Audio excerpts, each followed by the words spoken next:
Altius Sitius Fortius. So äußerte sich unlängst der bekannte amerikanische Komiker Johnny Hollywood über unsere neue, erfolgreiche Talkshow Talk am Nil. Guten Abend, meine Damen und Herren. Auch dieses Mal empfängt Michael Kostler im Linkewitz wieder Gäste mit spannenden Geschichten. Der in ihrem Programmzeitschriften ausgedruckte Beitrag Sing Huang Long Fong oder jede Menge leckerer Reis wird auf einen späteren Zeitpunkt verschoben. Und nun viel Spaß mit unserer neuen Ausgabe von Talk am Nil.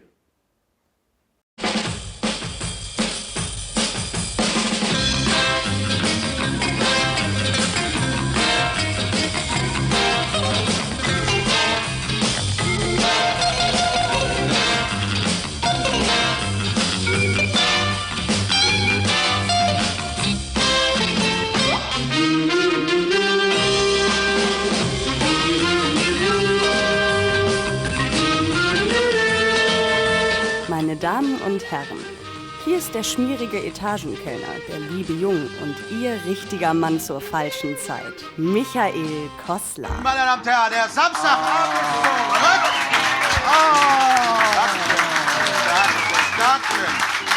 Dankeschön. Ossi, mal wieder. Ich will nur eins. Ich krieg hier immer nur ein Bier. Meine Damen und Herren, unsere grauhaarige Eminenz aus dem Linkewitz, unser Assi.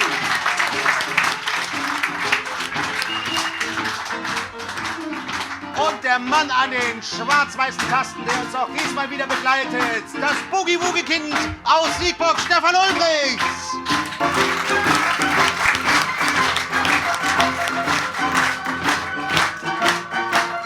Ja, geht's ruhig mit, jawohl. Herzlich willkommen zur zweiten Ausgabe von Talk am Nil, meine Damen und Herren. Ach, das ist herrlich. Herrliche Bilder hier aus dem Nil. Erstmal Prost.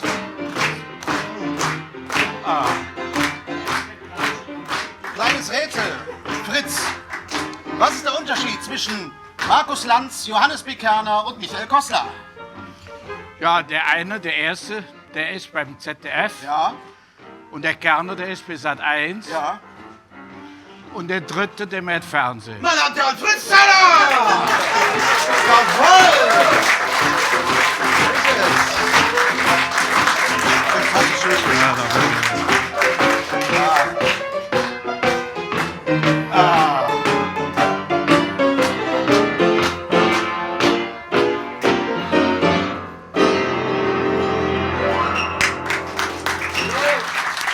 Hast du wieder wunderbar.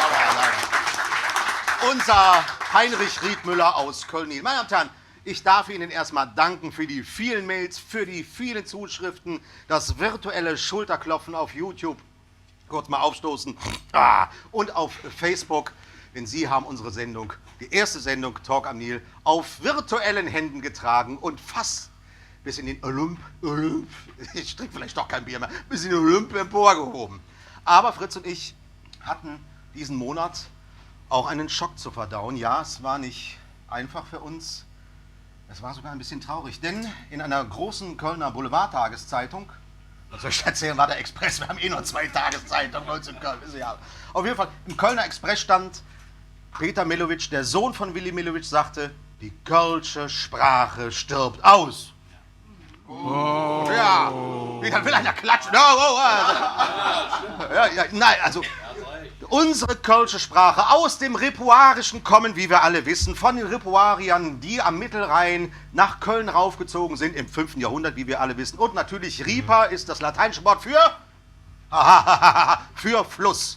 Diese Ripuarier, denen verdanken wir unseren schönen kölschen Dialekt und der soll jetzt tot sein. Fritz, stirbt die kölsche Sprache? Nein, Kölsch ist eine Weltsprache. Jawohl. Überall, wo ich hinkomme, kann ich Kölsch erzählen. Und jeder kann mich auch verstehen. Ja. Da habe ich ein Bild von dir machen lassen. Ja, ne? und zwar Extra. waren wir ja auch Ja. beim Köln-Marathon. Und da hat Fritz kennengelernt den Leadsänger und Texter von Ohio Express. Wer den nicht mehr kennt, der hat gesungen, Fritz? Yummy, yummy, yummy, yummy, love in my tummy. Aber die Sauerei kann ich nicht weg. Ja. Ich kann ja kein Englisch. Ne? Ja. Kannst Da hast du mir gesagt, der hat Schweinerei singen. Ja, yummy, ne? yummy, Nee. yummy. Love in my tummy heißt ja lecker, lecker, lecker. Ich hab Liebe im Bäcker. Im Bäcker. Nein, nicht im Bäcker. Im Bäcker, was so viel, also Im männliches Geschlechtsorgan. Da rufen wir alle mal. Ui. Jawohl. Auf jeden Fall, Fritz hat sich wunderbar mit dem Gary Ja. verstanden. Ja. Er auf Englisch, du auf Kölsch. Ich hab Kölsch, wir haben alles verstanden. Also du meinst, Wir haben es jetzt eng. ja, und was ist jetzt mit Peter Milovic? Hat er recht? Ach, der Peter Milovic, der erzählt doch selbst nur ein rheinisches Dialekt. Rheinisch mit Der Klubbe. mäht doch ja kein Kölsch. Sonst könnte er keine Menge singen Laden drin. Naja, und die Busse mit den Holländern, die verstehen Kölsch. Ja, obwohl, die verstehen es nicht. Ja, aber ich habe gezeigt, für mich dort hinten dabei zu stellen. Für Karten zu kriegen bei Milovic, der Alte, der hat noch Kölsch gesprochen. Ja. Peter kann es noch nicht. Der hat ihn ja auch nicht lange genug dran gelassen. Ich ne? finde ja auch immer schade, dass gar nicht mehr so Ausdrücke kommen im neuen Milovic-Theater, wie so, hey, du Läufchen, Barackendaggel oder sowas. Nee, das kennt er ja nicht. Der Peter hat ja keine Baracke mehr gekannt. Nee, das stimmt. Nee, aber wir haben ja noch in Baracke gelebt. Jetzt sagst du schon Noch wieder mir, ich Krieg. habe nicht mit dir in Baracken gelebt. Wir Ach, haben Baracken. Junge, da. Nachher denken die Leute, ich bin so alt wie du. Jetzt glaube ich nicht so, ich bin nicht so alt wie Du du. musst eins schaffen, Ja, in ja. den Alter zu kommen. Apropos- Aber sollst du. Aber Zigarrenrauch mach ruhig weg. Gott, ein bisschen Lungenbrötchen. Genau, ne? ja. Da ist immer gesund. Jawohl. Vielen Dank, Fritz. Bitteschön. Ich bin froh, dass wir jetzt auch unseren ersten Gast als Kölner begrüßen dürfen. Er ist ein Kölner, er ist ein Besessener, er ist ein Wahnsinniger, was das Sammeln angeht. Aber er sammelt nicht irgendwie Kronkorken oder Kölschdeckel, sondern er sammelt etwas ganz Besonderes. Begrüßen Sie mit mir, hier ist Horst Nordmann mit dem Objekt seiner Begierde.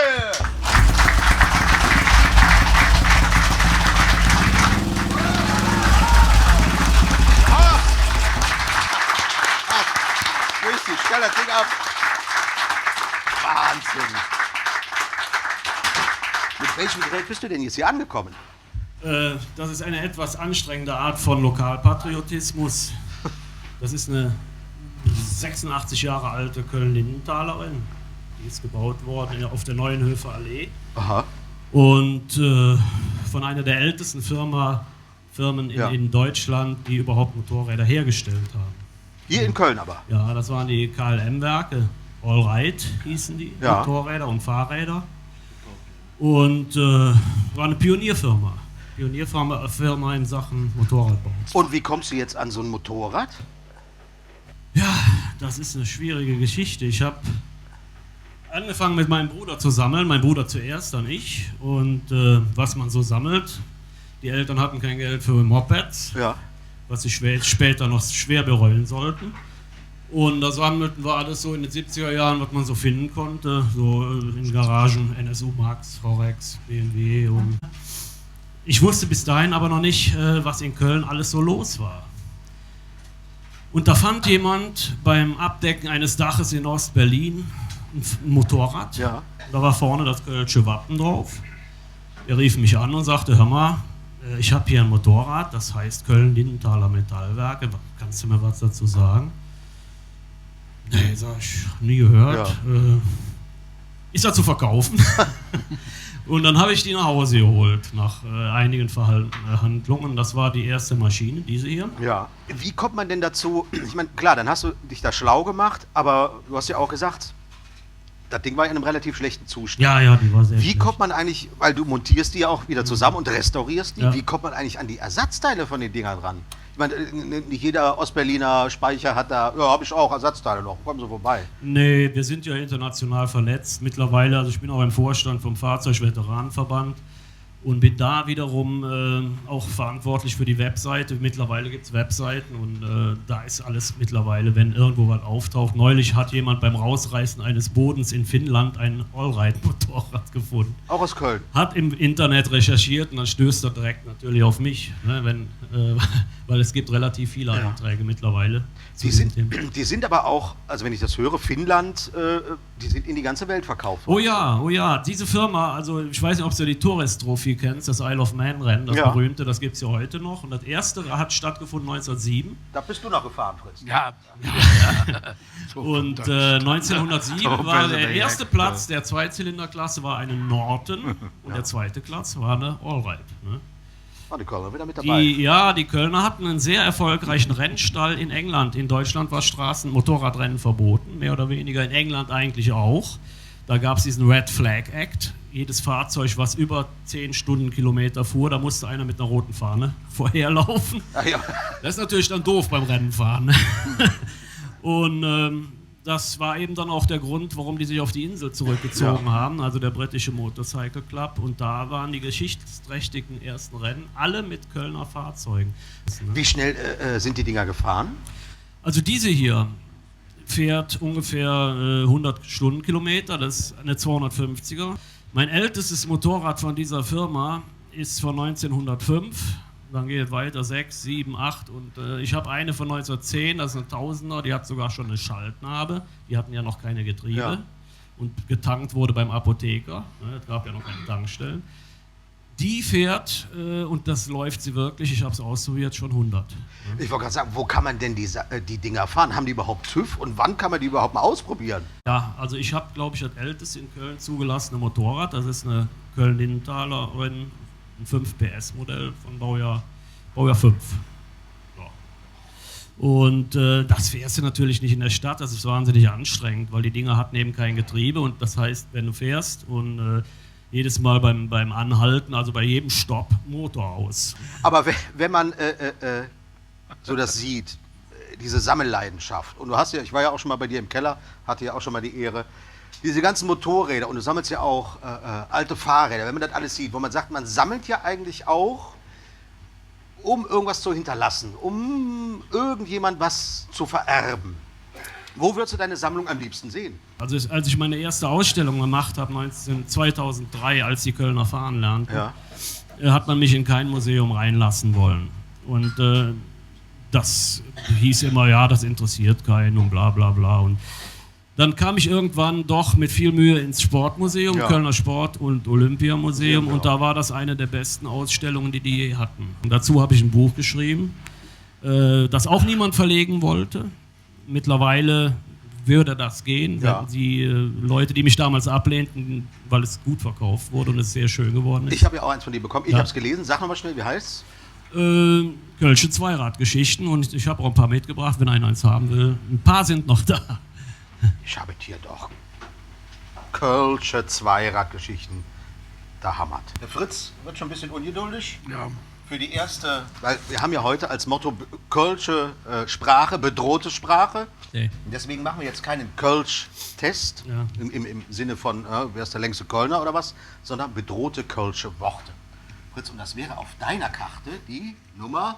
Nummer 2 ist das. Glitzeköl. Nein, Nummer 1. Ja, erwischt. Ja? Hast du mich erwischt? So, der erste. Was bedeutet Schörje? Horst, was ist Schörje? Schörje. Also dann, Ja, jetzt hast du das dem Futsal. ich muss sagen, ich bin in Köln-Mühlheim 1960 zur Welt gekommen und ich kenne mich so ein bisschen aus in der kölschen Sprache, Ja. wie man ja auch hört, aber ich weiß es nicht. Nee. So, jetzt. Jetzt darfst du Junge zu Herr, was sagen. war das?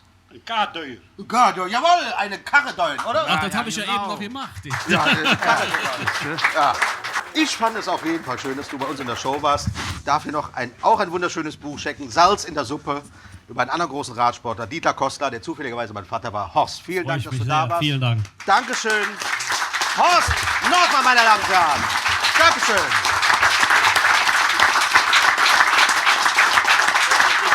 Nö, lass stehen. So, und jetzt, meine Damen und Herren, hat sich ja fast schon vorgegriffen, Fritz, kommen wir zu der Rubrik Bedrohte Kölsche Worte. Setz mich mal hier dazwischen. So. Ach, jetzt. Frau geht los. Dieser kleine vorlaute Bengel, das war Ihr Mann, was? Ja. Sind schon lang verheiratet oder so bei hier partnership.de kennengelernt? Also da gab es Internet noch nicht? Nee. Nein? Auch gern die. Bei Ihnen hätte ich das gedacht, aber bei Ihnen, junge Frau. Dankeschön. Bitteschön. Dann haben wir für Sie jetzt auch, Sie sind aber der kölschen Sprache mächtig. Ja, so ziemlich. Denn das wollen wir jetzt herausfinden, weil Fritz hat für Sie ein bedrohtes kölsches Wort. Bitte, Fritz. Was sind klitzekleine Öljulchen? Zwiebelchen. Was? Ah, jawohl! Das ist richtig. Ja, Sie Klitzekleine können, da Öljulchen. können Sie beruhigt Kleine mitgehen, ne? Sel- Ja, das ist richtig. Kleine Silberzwiebeln, ne? Ja. Da muss ich dir sagen, wir haben bei den Proben Hinz und Kunz gefragt, was sind klitzekleine Öilchen? Da kann man die meisten, und das sind klitzekleine Augen. Nee, das sind, nee, nein. Ja, sind aber kleine Silberzwiebeln. Ne? Ja. Nur andererseits, Fritz, wenn ich jetzt zum Netto gehen würde und da, Entschuldigung, haben Sie klitzekleine Öilchen? Wüssten die Frau auch nicht, was ich wollte. Nee, die wissen nicht. Ja, genau. Ja. Aber da kannst du auch kein Jäsch einkaufen. Keine Jäsch? Kein Jäsch, ne? Jäsch. Du kennst doch kein Jäsch. Was ist denn hier? Ja, ich weiß es schon. Ja, weil ich hab's geprobt. Ja, die Mama, die hat doch viel Jäsch dazu gekauft, Ja. ne? Mit dicke Würste drin, ne? Ja, jetzt brauche ich wieder das Mikrofon. Ach, ist das ein Stress. Nehmen Sie am besten selber nochmal. Denn ich freue mich, dass jetzt ein Gast gekommen ist. Fritz hat sich Sie besonders gewünscht. Auf mein Verlangen wäre sie bestimmt nicht gekommen. Ich, junger, geiler Hüpfer. Aber ein älterer, reifer Mann wie Fritz, auf seinen Ruf ist sie gekommen. Und ich freue mich ganz besonders, dass sie hier ist. Und es ist...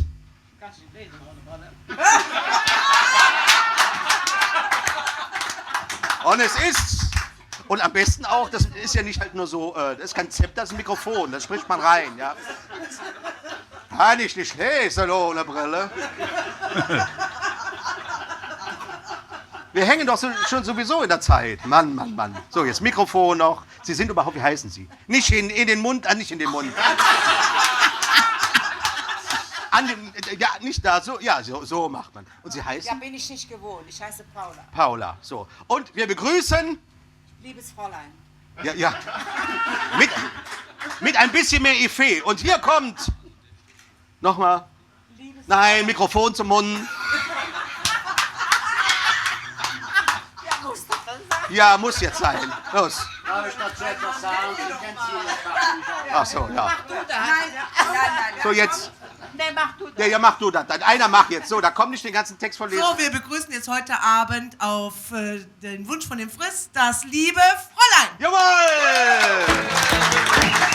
Applaus.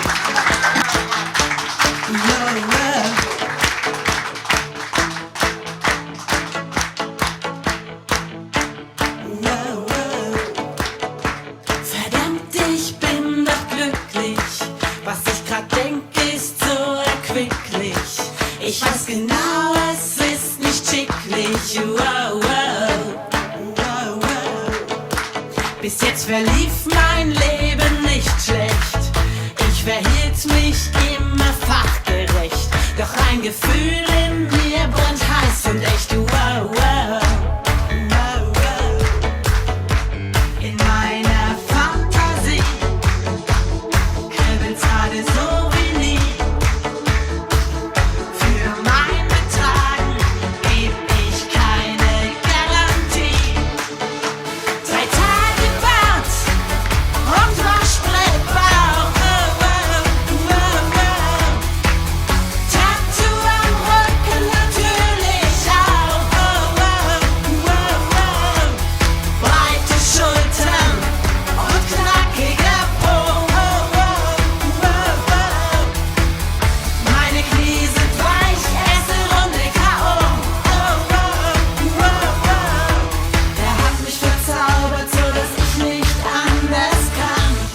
Fräulein im Gaffel im Leckewitz.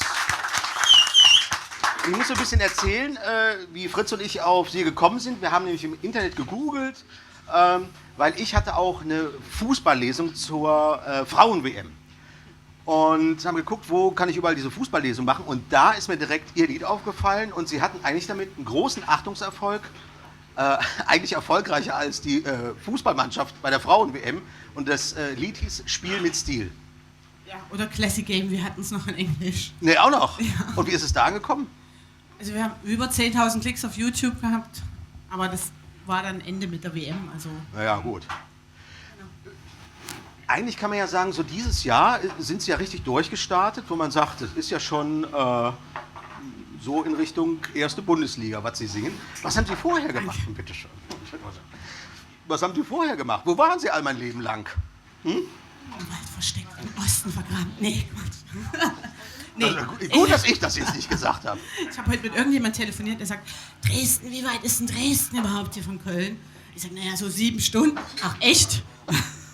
Ja. Nee, also ich habe halt, arbeite in einer Marketingagentur. Ich habe eine Marketingagentur. Wie, und Bin das, selbstständig und mache das nebenbei, liebes Fräulein. nee, das kann man doch nicht nebenbei machen. Also da steckt ja schon, das ist klar, ja.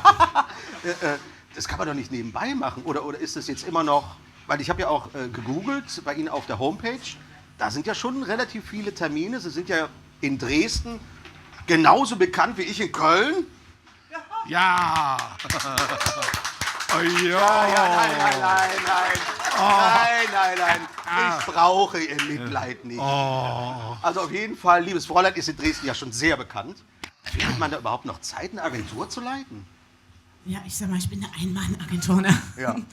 Aber ja, klar, damit verdiene ich halt mit Geld und Ja. liebes Fräulein ist Spaß. Ein Im Moment Mann. noch, aber vielleicht wird es ja noch, wenn ihr alle schön YouTube klickt und Lieder downloadet. Nee, aber es ist, es ist ein Spaßprojekt, es macht Ja. aber viel Spaß.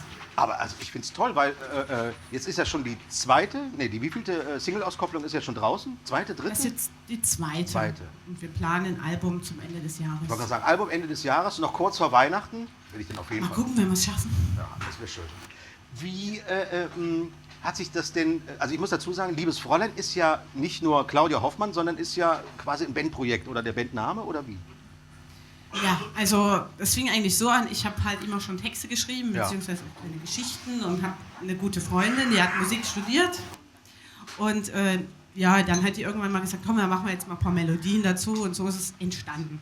Und dann ging es, wie heißen wir denn? Und da die immer zu mir gesagt hat, so, deine Texte, mein liebes Fräulein, so, ne? Ich sag, das ist unser Name. Und so ist halt der Name entstanden und jetzt ist halt, wir haben halt wechselnde Musiker auch, deshalb heißt liebes Fräulein und Band. Wie ist das? Sie sind ja dann bestimmt schon mal in Dresden mit anderen, ja man kann ja ruhig sagen, Deutschpop-Größen aufgetreten. Ist es nicht irgendwann, dass man sagt, was mache ich eigentlich hier? Ich wollte doch nur zurück in meine Werbeagentur. Oder sagt man dann, ja, yes, Strike, endlich geschafft? Es macht einfach viel Spaß. Ne? Ja. Also ich bin im Dynamo-Stadion aufgetreten oder auch auf der Fanmeile. Das ist schon irgendwie lustig, wenn die Leute da so mitmachen. Ja. Und ja, jetzt die anderen Songs, das sind ja dann auch schon Texte, die sind ja auch so aus dem eigenen Leben oder aus dem Bekanntenkreis Ja. entstanden. Und von daher, wenn das gut ankommt, kommt das auch bei mir gut an. Also dann macht es mir auch Spaß. Liebes Fräulein, Applaus!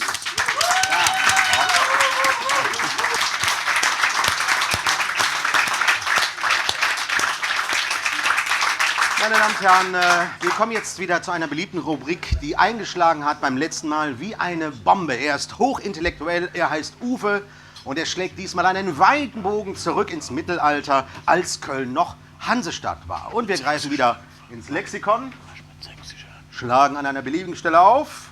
Da sind schweinische Zeichnungen drin, die wollen wir nicht. Und unter K finden wir das Wort Kogge. Viel Spaß diesmal mit Uwe erklärt, was ist eine Kogge?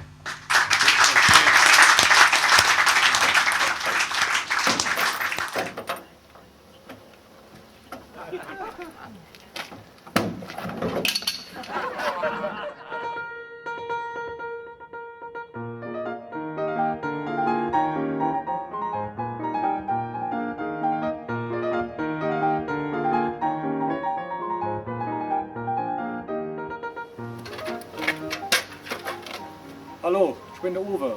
Heute erkläre ich, was ist eine Kogge.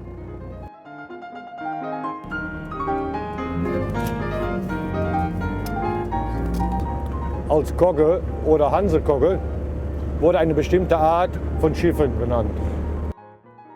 Hier haben wir schon. Der Schiffstyp der Kogge lässt sich bis in den friesischen Raum. Der Schiffstyp der frühen Kogge lässt sich bis in den friesischen Raum. So, das machen wir jetzt mal langsam so. Der Schiffstyp der frühen Kogge lässt sich bis in den friesischen Raum zurückverfolgen. Da ist es schon zu sehen. Die Kogge ist ein Segelschiff, das vor allem dem Handeln diente. In Zeiten in militärischen Auseinandersetzungen der Hansestädte mit Piraten konnte die Kogge auch mit Kanonen ausgestattet werden, wie hier dargestellt.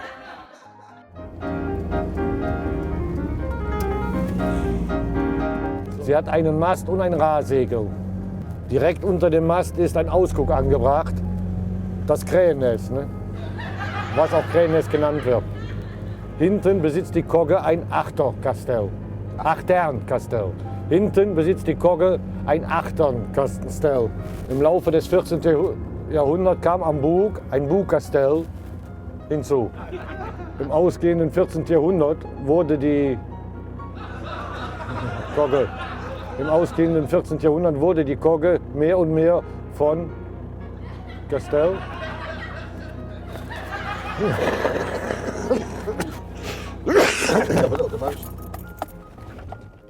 so. Im ausgehenden 14. Jahrhundert wurden die Koggen mehr und mehr vom Holk abgelöst, danach vom Kraweel. Kraweel.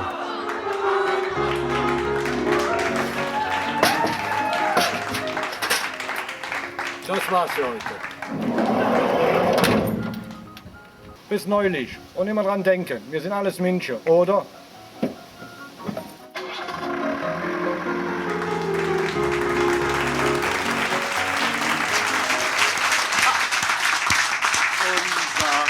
Uwe, meine Damen und Herren. Freuen Sie sich auf mehr Uwe in der Weihnachtsausgabe von Talk am Nil. Und wir haben jetzt mal was ganz Besonderes gehabt. Ich habe mich vor einer Greenscreen ablichten lassen. Früher hat man gesagt Bluebox, aber heute ist sie grün. Und habe allen Facebook-Mitgliedern, die in der Gruppe Talk am Nil sind, falls sie noch nicht drin sind, werden sie Mitglied, den Auftrag gegeben, erstellt das schönste Talk am Nil-Plakat. Und was sind da für schöne Vorschläge gekommen? Hier zum Beispiel eins, das ist schon ein bisschen schleimig. Ne? So, ach, meine Stadt, Köln, Nil. Ich zeige das mal hier. So, hier. Ah, schön. Ne? Dann haben wir eins, das geht schon halt so in Richtung zwei alte Schinken. Einmal Kostler, einmal Bosch. Oh, ja. Oh, was meinen Sie? Ja, Kultur, ach nee, ja, was soll es. Dann haben wir was, das wäre was für Sie. Hier, das ist allerdings nicht Talk am Nil, sondern die Sendung mit dem Bär. Ja, haha. So was gefällt Ihnen, ne? Ja. Genau, da rufen wir doch mal alle. Pfui. Genau. Dann haben wir was in Richtung, hallo, hier ist der Nieler Rundfunk mit einer schönen Frakturschrift. Spaß am Samstag, Talk am Nil ist, unterhält Sie Ihr Humorist Michael Kostler. Samstag übrigens mit 2 M geschrieben. Ja, aber lange Samstag. Ist ja der lange Samstag, ja. Genau. Bei dem Foto hat Fritz gesagt, da wäre ich am liebsten dabei. Ach, Sauerei, ja. Wundert mich nicht, dass so ein Vorschlag kommt. Ich habe das Bild mal genannt, Koks und Nutten. Ja, kann ich das nachher haben? Nein. Was halten Sie von dem? Ist das vielleicht unser Plakat, was hier aufgehangen werden soll? Nein. Dann haben wir noch ein witziges, da ist Talk am Nil. EH in Klammern, ne? Nil und Nil. Wie man darauf kommt, ich weiß nicht. Und ich als Kameltreiber, können wir gucken, einmal hier und einmal oben auf dem Kamel. Weißt du davon? Ist das so? Ja, gut. Dann haben wir noch eins, noch ein Foto, noch ein Plakat von unserem letzten Gast, den haben wir im Keller vergessen. Ja, hier so, der. Ja. Fritz sagt, das ist aber eine widerliche Frau. Ich sag, Fritz, das ist ein Mann. Ja, ich sag, das ist doch widerlich. Dann haben wir eine Einsendung nach dem Motto, naja, Tiere sind immer süß. Da haben wir Das Pudel oder Das Pekinese. Ja. Dann haben wir eins, wo ich zuerst gedacht habe, was meint denn der? Das ist gut. Ja, das ist gut. Ja, das hast du nämlich schon auf der Facebook-Gruppe gesehen. Hast du gelesen, was was ich da drunter geschrieben habe. Ja, hast du gelesen, was ich da drunter geschrieben habe? Ja, das hast du gut gemacht, Elke, hast du geschrieben. Nein. Das stimmt doch gar nicht. Das ist von jemand vollkommen anderen. Weil, wenn man genau guckt, hier drüber, über meinem Kopf steht nämlich Bates Motel und hier ist die Villa von dem, wie hieß er? Von Beverly Hills, ne? Ja, die Villa von Beverly Hills in Psycho, ja, genau. Von Psycho. Psycho, ja, passt doch, oder? Ja, vielen Dank. Aha. Ein Bild, was ich persönlich am besten finde, auch halt sehr dezent, zurückhaltend. Der König der Welt, Talk am Nil. Ja, gucken. Wieso? Ich finde das so, passt doch, oder? So Kron. Ja. Finde ich gut, das ist der Mittelpunkt der Welt. Ja. Und noch eins, das ist so ein bisschen kontrovers, bisschen politisch müssen wir ja auch sein. Ist nicht Talk am Nil, sondern Talk of War. Da habe ich so eine schöne AK-47 in der Hand.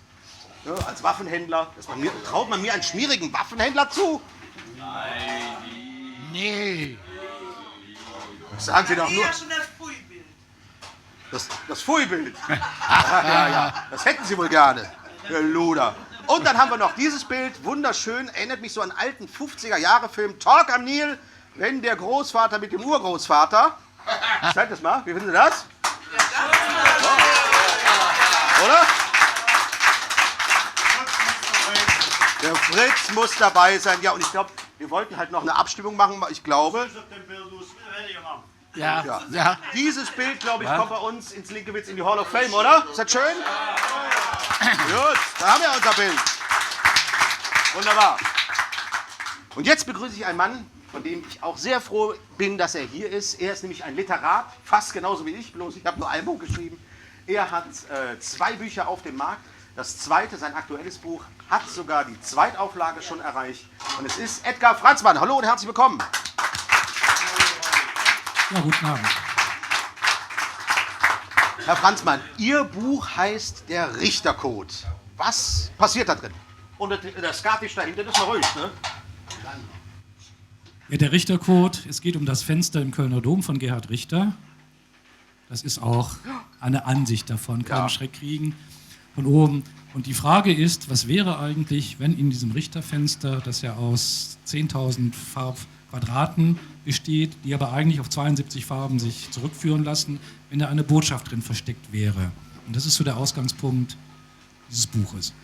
Das hört sich ja schon so ein bisschen an und auch der Titel Richtercode, wo man sagt, ja, das hat schon so Attitüde, auch von der Auflage her, so der Kölsche Dan Braun zu werden. Wehrt man sich dagegen oder man sagt, Moment mal, ist was anderes? Also das mit der Auflage, das dauert noch ein bisschen. Ja. Ne? Ich glaube, der hat ja doch ein paar Millionen verkauft.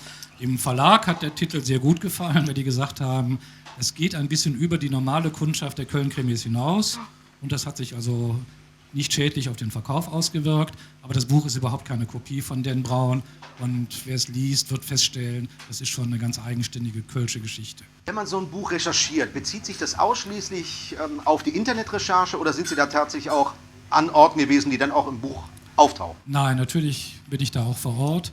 Zum Beispiel ist wenig bekannt, dass die Piusbrüder also hier in Köln eine Kapelle hatten. Sie haben vielleicht gelesen, dass die vor kurzem eine Kirche im Rechtsrheinischen gekauft haben, eine ehemalige evangelische Kirche. Die haben aber bis vor kurzem, und dieses Buch spielt im Jahre 2009, übrigens um den Einsturz des Stadtarchivs, haben die am Eigelstein gesessen, genauer eigentlich neben der Gaffelbrauerei, also Parallelstraße auf der anderen Seite, eigentlich in einem Geschäftshaus, in dem möglicherweise auch noch ein Stundenhotel untergebracht war.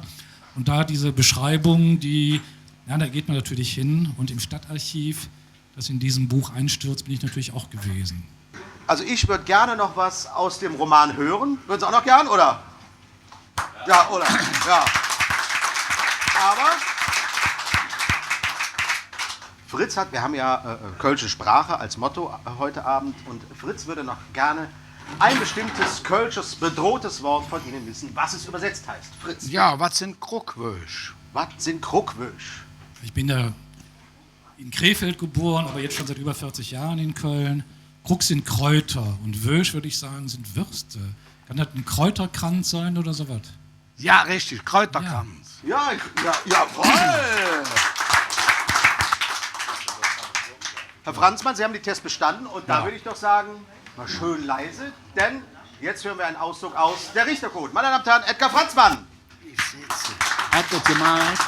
Nee, pass auf, ja, pass auf. Aus einem Krimi vorzulesen ist ja immer etwas schwierig, man soll ja nicht so viel verraten.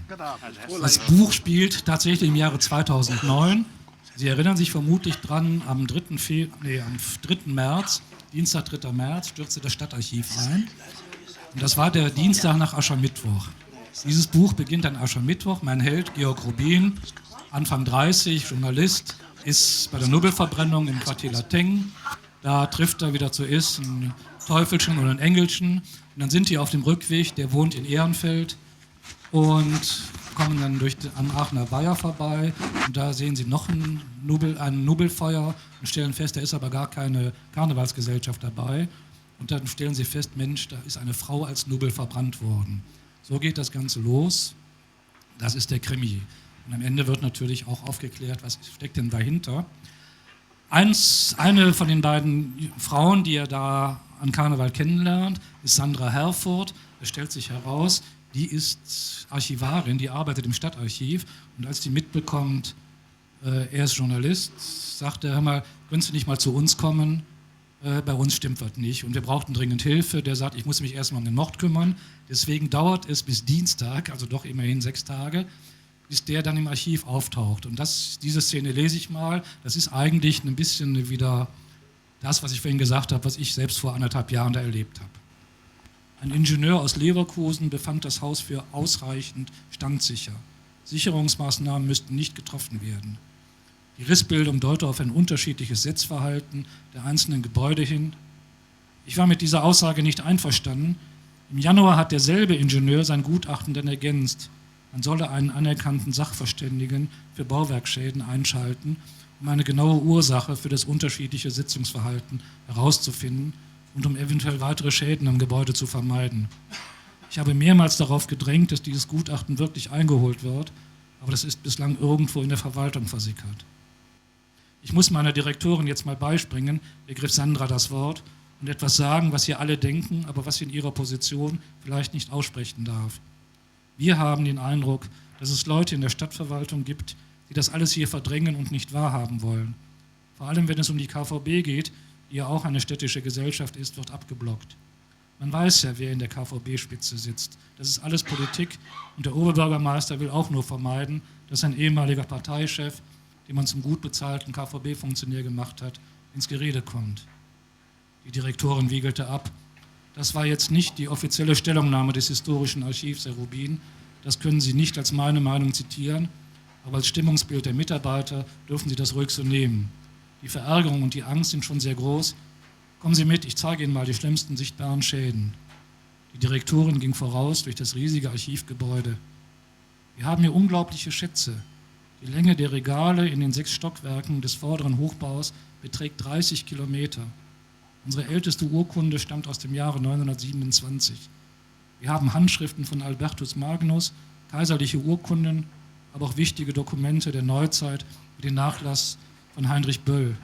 Viele Kölner wissen gar nicht, welche Schätze ihrer großartigen Geschichte hier lagern. Und viele Politiker, die es vielleicht wissen, lassen diese Schätze einfach verkommen.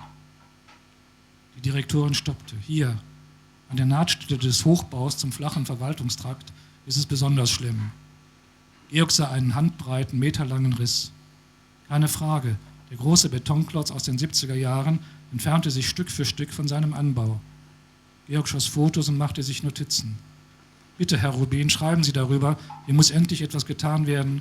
Es kann doch nicht sein, dass die Stadt Köln ihre wichtigsten kulturellen Einrichtungen so verlottern lässt. Das mit Schauspiel und Oper ist schon schlimm genug, aber hier ist es noch schlimmer.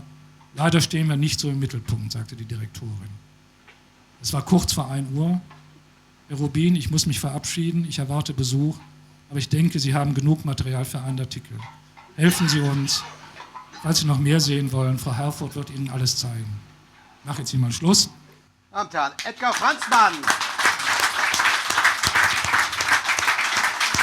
Ja, wie Sie dann wissen, 1 Stunde später, war genau 2 Uhr, kracht das Archiv. Er schafft es noch wie alle anderen, bis auf die 2 Opfer aus dem Nachbarhaus rauszukommen. Wahre Worte von Edgar Franzmann. Vielen Dank, dass Sie hier waren. Vielen Dank für die Einladung. Dankeschön. Und auch noch... Ich habe ja gerade mitbekommen, dass es in dieser wunderbaren Kneipe auch Bücher gibt. Wo ist der Wirt?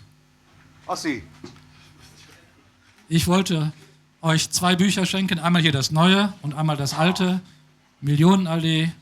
Und würde mich freuen, wenn die hier auch gelesen werden.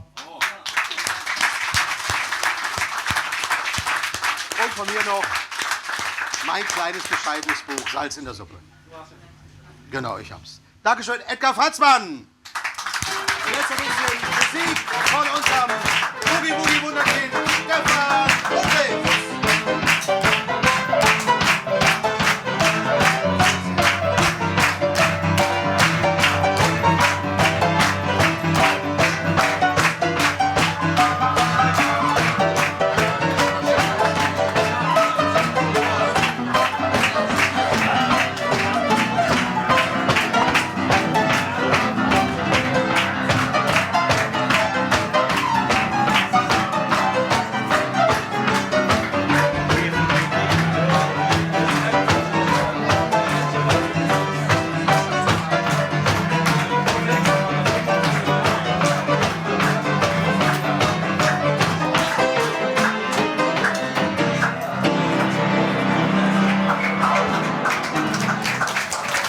Stefan Ulrich! Ich glaube, ich muss den Mann fest anstellen. Meine Damen und Herren, wir sind fast schon am Ende angekommen. Aber, wir haben ja noch unseren Fritz. Und er wollte ja in der Erstausgabe von Talk am Nil, wollte ja noch was vorlesen aus dem Buch Ed Löwestift. Ed Löwestift. Das haben wir nämlich da oben auf dem Klavier liegen. Ich hol das mal. Ed Löwestift. Und das holen wir heute nach. Meine Damen und Herren, Fritz Zoller mit Ed Löwestift.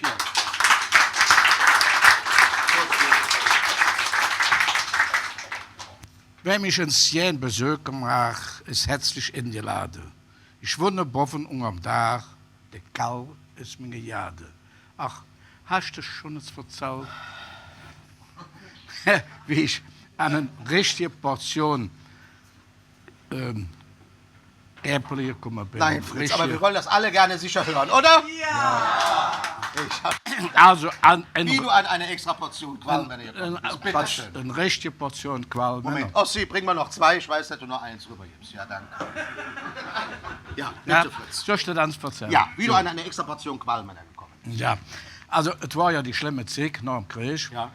Und ich war so 14, 15 und hat mit meinem Vater immer Gerste genommen. Gerste ist also auf den Feldern, wo die Bauern dann ihr Äpfel standen hatten. Ja. Und wenn die Ströpop drauf stund, da konnte man da nachhacken und haben dann noch die Äpfel gesucht, was die Maschine nicht gepackt hat. Und so haben wir dann immer örtlich Äpfel heimgebracht, wie das dann so war. Ne? Ja, grüße. Aber irgendwann war nur der Sack dann doch voll. Und einen Gepäckständer um Rad hatte ich schon nicht. Ich hatte die Äpfel dann für auf der langen Stange liegen. Dann hätte mich dort drauf gesetzt. Und ich habe dann zurückgelassen und denke, so ob der Vater nachgeht. Und damit ging mir Rad in eine Graven rein. Ich stand dort dumme geschlagen. Hat man nicht weh getan und fing an zu lachen. Aber da hat der oben dran, der hat mich ausgeschaut, der hat gebrüllt. So, ein bisschen Äpfel kannst du nicht heim, aber so ein Baum fressen, das kannst du, ne?